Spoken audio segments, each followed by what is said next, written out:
आज दोन आरोपींना हजर केलं होतं। मी ऍडव्होकेट शिवम निंबाळकर, मी मूळ फिर्यादी कडनं हजर झालो आहे।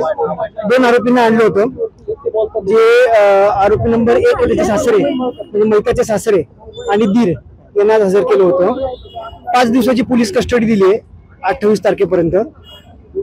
कुठली कारण, काय कारण सांगितलं? रिमांडची कारण अशी आहे की आज पहिलाच पीसी होतं त्यांचं, तर तपास करणं त्यांच्याकडनं बाकी आहे। काही मुद्देमाल जप्त करणं बाकी आहे।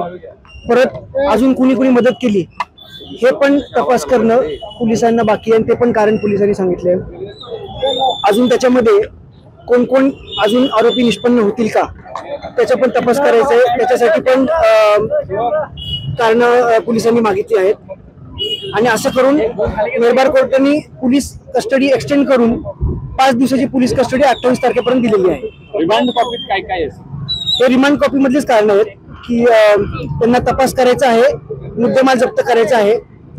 जे इंजरीज आहेत, मैतावर जे इंजरीज आहेत, ते इंजरीज कुठल्या वेपननी झाले ते वेपन पण जप्त करायचे आहे, आणि या सगळ्या गोष्टीचा तपास पोलिसांना करायचा। एक नवीन कलम पोलिसांनी ऍड केलेलं आहे, याच्यामध्ये नेमकं काय ते आहे आणि कशामध्ये याच्यामध्ये एक नवीन कलम 118चा ऍड केलेला आहे। 118 मला वाटतं 1चा ऍड केलेला आहे कलम। याच्यामध्ये तपास अजून चालू आहे, अजून जसा तपास होईल तसं काय काय निष्पन्न होईल त्याच्यावर अजून सेक्शन ऍड होते। त्यांना आत्महत्येस प्रवृत्त केलं की कोणाचा गुन्हा कशा पद्धतीने?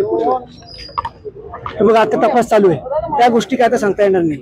ही पहिलीच पीसी होती, 28 तारखेपर्यंत तपास अजून चालेल, आणि पुढच्या पीसी मध्ये काय कारण येतात ते आपल्याला कळेल। 28 वैष्णवच्या बाळासंदर्भात याच्यात काहीच या पीसी मध्ये त्याचं काहीच आर्ग्युमेंट नाही झालं किंवा ते कारण पण नव्हतं। त्याच्या बाबतीत आपण पुढे जाणार आहोत।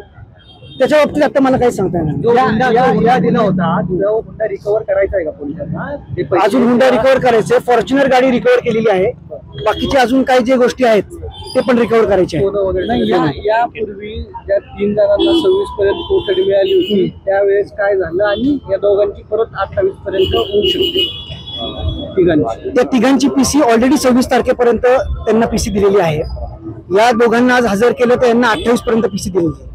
26 तारखेला त्यांना परत कोर्टात आणतील जे पहिले 3 आरोपी आहेत, मग त्यांचे पीसी पुढे एक्सटेंड करतील का नाही ते 26लाच करतील।